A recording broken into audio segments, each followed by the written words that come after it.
Au nom du Père, et du Fils, et du Saint-Esprit. Amen. Bonjour, ma famille bien-aimée. Bonjour à toi qui te connectes en ce moment, où que tu sois dans le monde. Je sens la présence du Seigneur déjà si puissante parmi nous. Avant même de commencer, je veux que tu prennes une profonde inspiration. Inspire la grâce de Dieu et expire toute anxiété, toute peur, toute distraction. Nous entrons maintenant dans un lieu saint, un temps mis à part pour le roi des rois. Père céleste, au nom puissant de Jésus, nous nous présentons devant ton trône de grâce. Nous ne venons pas par nos propres mérites, mais nous venons lavés, purifiés, justifiés par le sang précieux de l'agneau. Seigneur Jésus, nous te demandons en cet instant de nous couvrir entièrement de ton sang. Je déclare que le sang de Jésus couvre mon esprit, mon âme et mon corps. Je déclare que le sang de Jésus couvre ta maison, ton conjoint, tes enfants, tes finances, ta santé. Que chaque parcelle de ta vie soit maintenant scellée par le sang de l'Alliance, le sang qui parle de meilleures choses que celui d'Abel. Je déclare qu'aucune arme forgée contre toi ne prospérera.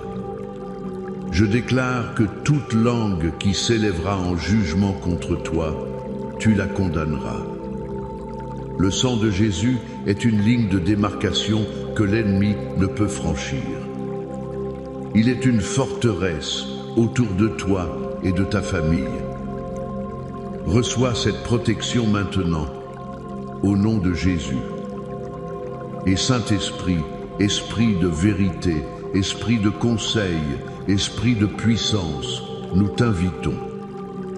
Viens et prends le contrôle total de ce moment. Nous ne voulons pas simplement entendre des mots, nous voulons recevoir une révélation. Nous ne voulons pas une simple information, nous voulons une transformation. Parle à nos cœurs, Esprit de Dieu. Révèle-nous les profondeurs du Père. Je veux prendre un instant pour prier pour toi, qui te sens assiégé. Toi qui as l'impression que les murs se referment sur toi. Tu regardes à gauche, il y a un problème. Tu regardes à droite, il y a une attaque.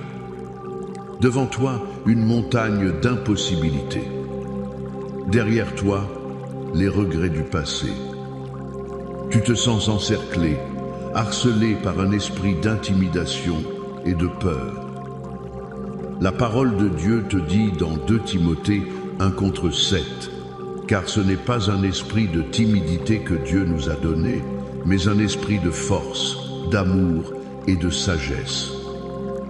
Alors en ce moment même, au nom de Jésus, je prends autorité sur tout esprit de peur qui t'a tourmenté. Je brise son pouvoir sur tes pensées, sur tes émotions, sur tes nuits. Je te commande, esprit de peur, de lâcher le peuple de Dieu maintenant. Et je libère sur toi un esprit de force pour te tenir debout, un esprit d'amour pour chasser toute crainte et un esprit de sagesse pour savoir comment naviguer dans cette saison. Au nom de Jésus. Rapidement, avant de plonger dans la parole, je veux que tu fasses quelque chose de prophétique. Écris dans les commentaires. Le Seigneur dresse une table pour moi. Déclare-le. Je veux aussi que tu cliques sur j'aime pour que cet évangile se propage. Et si tu ne fais pas encore partie de notre famille prophétique, abonne-toi maintenant pour ne rien manquer de ce que Dieu fait. Et fais ceci par la foi. Partage cette transmission en direct avec 7 personnes. 7 est le chiffre de la perfection divine. 7 personnes de ta famille ou de tes amis qui ont besoin d'entendre que même au milieu de leur bataille, Dieu prépare leur victoire. Et reste jusqu'à la fin, car je vais prier une prière spéciale et puissante pour briser les blocages financiers et pour la restauration des relations familiales rompues. C'est une promesse. Le thème que le Seigneur a mis sur mon cœur aujourd'hui est tiré d'un des passages les plus connus, mais peut être l'un des moins compris dans sa profondeur. C'est le psaume 23, verset 5. David, sous l'inspiration divine, déclare « Tu dresses devant moi une table en face de mes adversaires. » Répète-le où que tu sois. Tu dresses devant moi une table en face de mes adversaires. La première chose que je veux que tu comprennes, le premier point de ce message, c'est que la table n'est pas dressée après la bataille, mais pendant. La Bible ne dit pas « quand tous tes ennemis seront vaincus, quand tous tes problèmes auront disparu, alors je préparerai un festin pour toi. » Non. Il est dit que Dieu dresse la table en face, en présence de, sous les yeux même de tes adversaires. Cela change complètement notre perspective. Nous passons souvent notre temps à prier. Seigneur, enlève cet ennemi. Seigneur, fais disparaître ce problème. Seigneur, anéantis cet adversaire. Et Dieu nous répond, je ne vais pas nécessairement les enlever tout de suite. Je vais plutôt t'honorer au milieu d'eux. Je vais te nourrir pendant qu'ils te regardent. Je vais te promouvoir pendant qu'ils complotent. Comprends-tu la puissance de cette déclaration? La présence de tes ennemis n'annule pas la préparation de Dieu pour toi. Au contraire, elle devient le décor, la toile de fond sur laquelle la gloire de Dieu va se manifester de manière encore plus spectaculaire dans ta vie. Pense à David lui-même. Quand a-t-il été oint roi? Pas dans un palais, dans le confort et la paix. Il a été oint dans la maison de son père, en face de ses frères qui le méprisaient. Son onction a eu lieu en présence de ses premiers adversaires. Plus tard, alors que le roi Saül, consumé par la jalousie, le pourchassait comme un animal dans le désert, que faisait Dieu?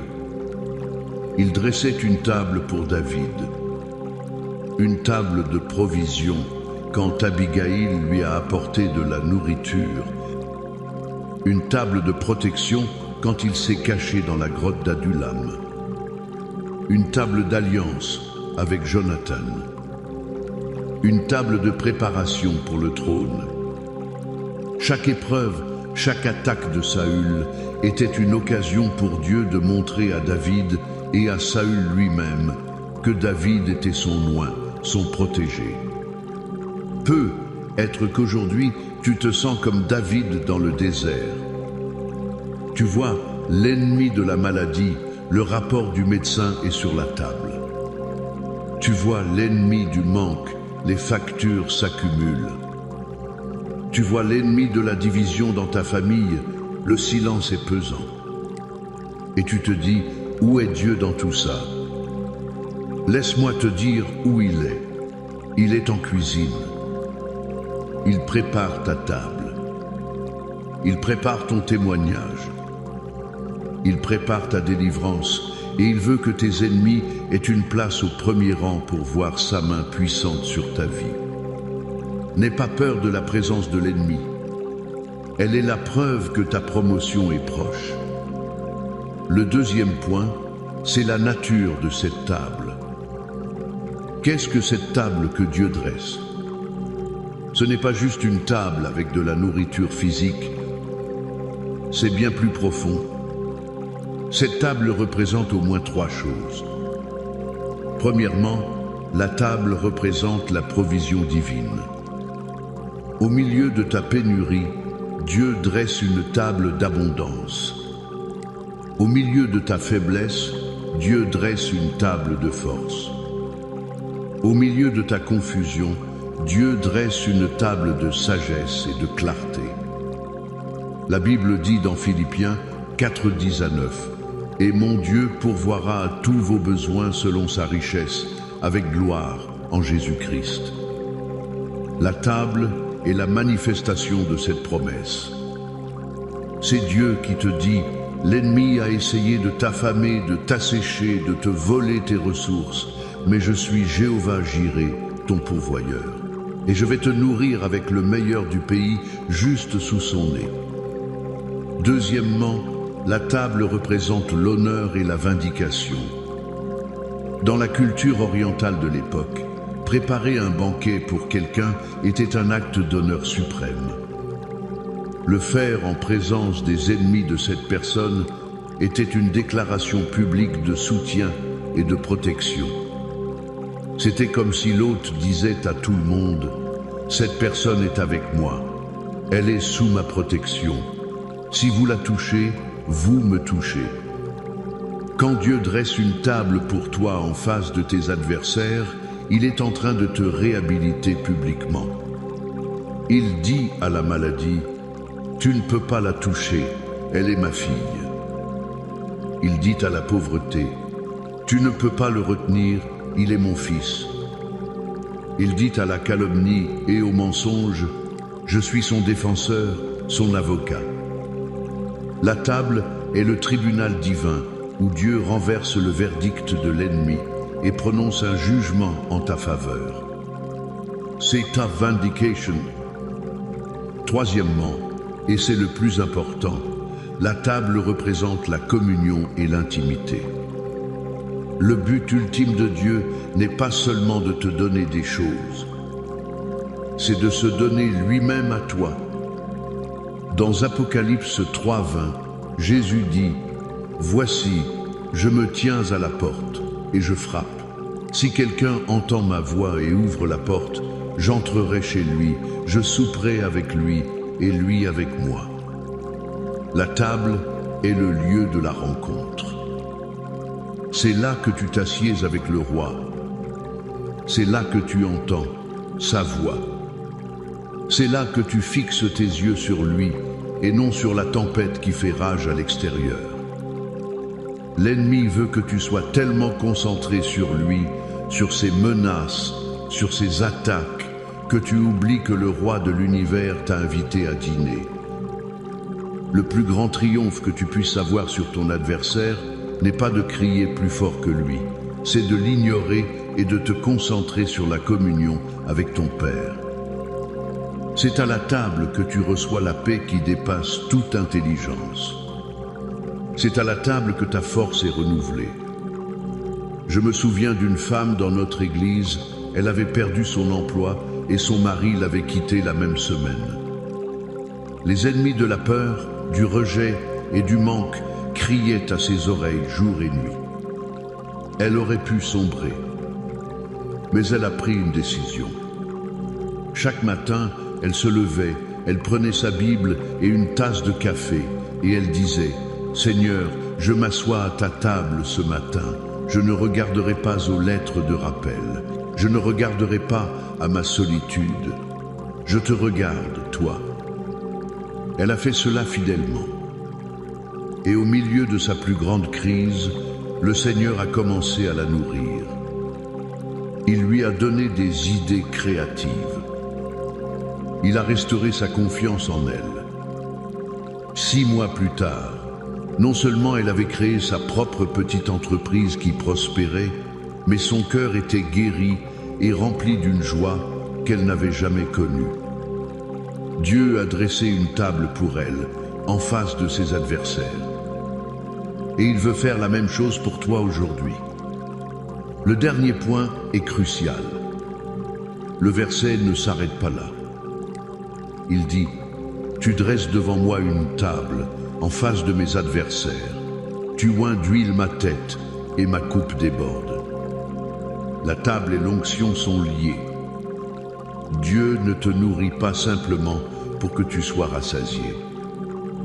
Il te nourrit pour que tu sois oint. L'huile dans la Bible représente l'onction du Saint-Esprit. C'est la consécration, la mise à part pour un but divin. C'est la puissance de Dieu qui vient sur toi pour accomplir ta destinée. Ce que l'ennemi voulait utiliser pour te détruire, Dieu l'utilise pour ton onction.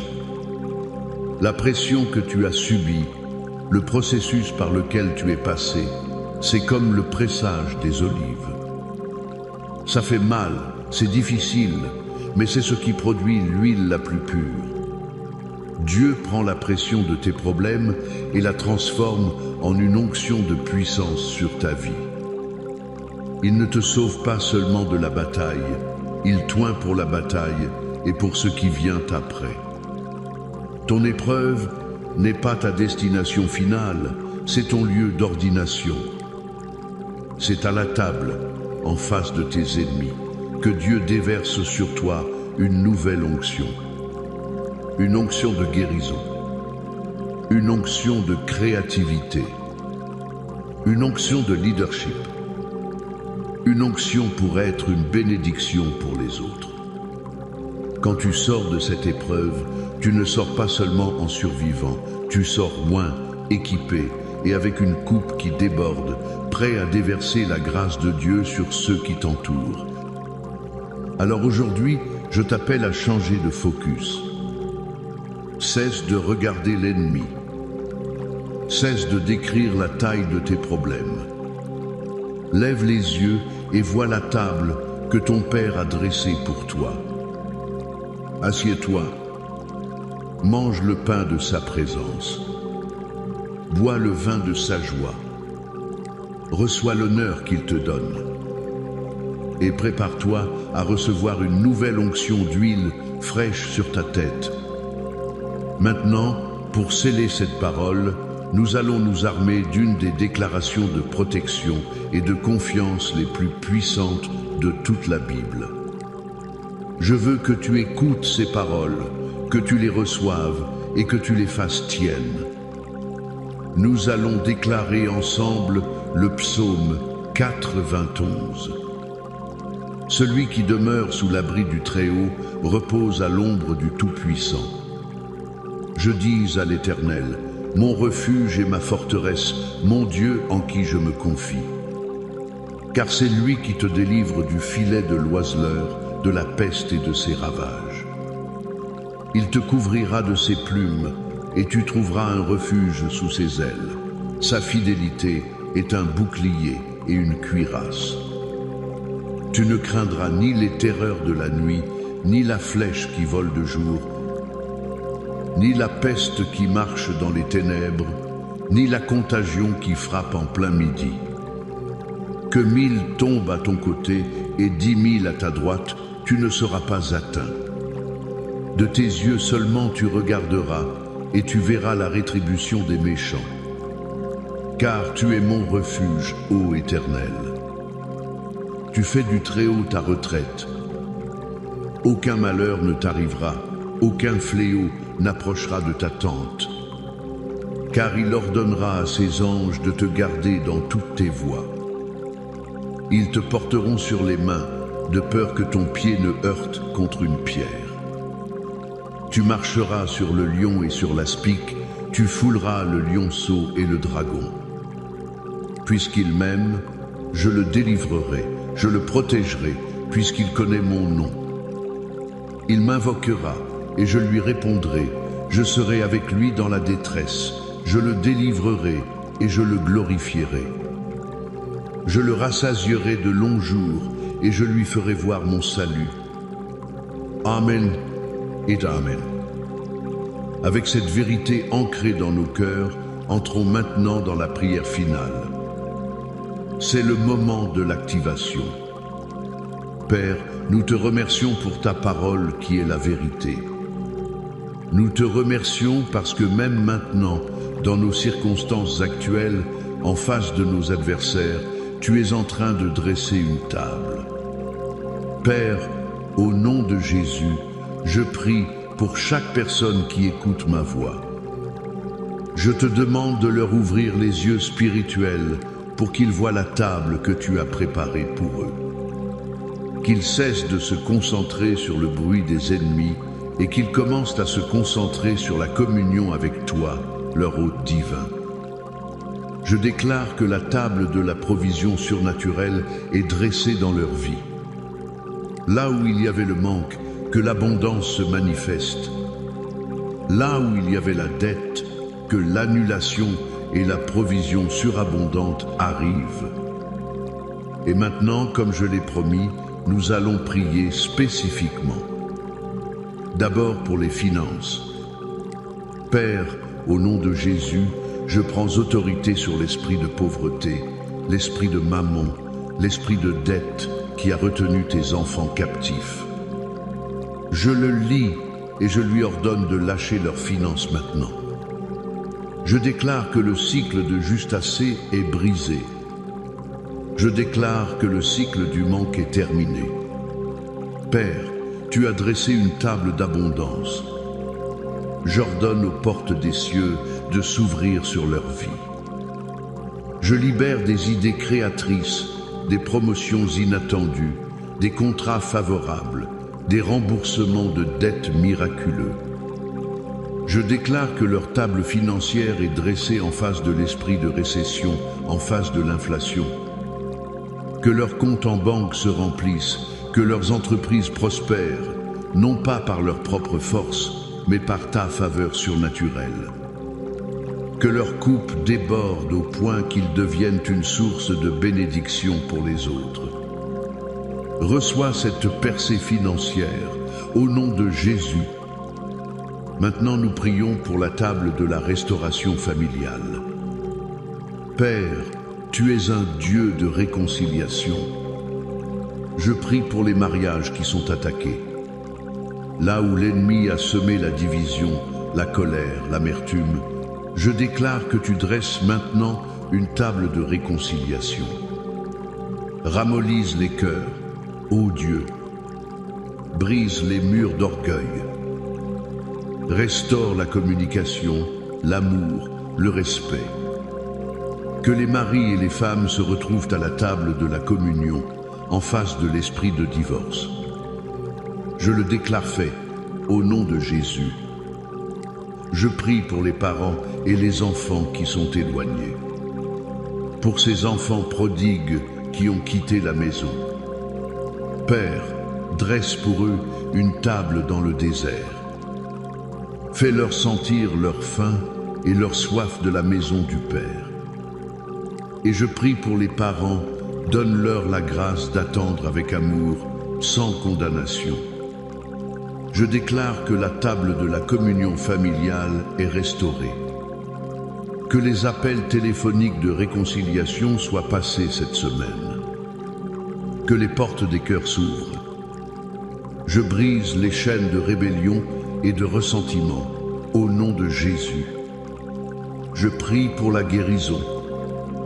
Pour ceux qui font face à l'ennemi de la maladie, que la table de la guérison divine soit dressée dans ton corps. Par les meurtrissures de Jésus, tu as été guéri. Je commande à tout esprit d'infirmité, à toute cellule cancéreuse, à toute douleur chronique, de se soumettre au nom de Jésus. Reçois ta guérison maintenant. L'huile de guérison du Saint-Esprit coule sur toi. Et enfin, Père, nous recevons l'onction. L'onction qui brise le joug. L'onction qui nous donne la puissance de surmonter. Je déclare sur chaque personne une onction fraîche. Une huile nouvelle pour leur ministère, pour leur travail, pour leur famille. Que cette épreuve ne les laisse pas amers, mais meilleurs. Qu'ils sortent de ce feu non pas avec l'odeur de la fumée, mais avec l'odeur du parfum de Christ. Nous déclarons la victoire totale. La table est dressée. L'ennemi est vaincu. L'onction est déversée. La coupe déborde. Nous te donnons toute la gloire, Père. Et maintenant, ma famille, recevez cette bénédiction. Que l'Éternel te bénisse et te garde. Que l'Éternel fasse luire sa face sur toi et t'accorde sa grâce. Que l'Éternel tourne sa face vers toi et te donne la paix. La paix dans ton esprit, la paix dans ta maison, la paix dans tes finances, la paix dans ton corps. Allez dans la paix et la puissance du Seigneur, sachant que votre table est dressée. Au nom du Père, du Fils et du Saint-Esprit. Amen.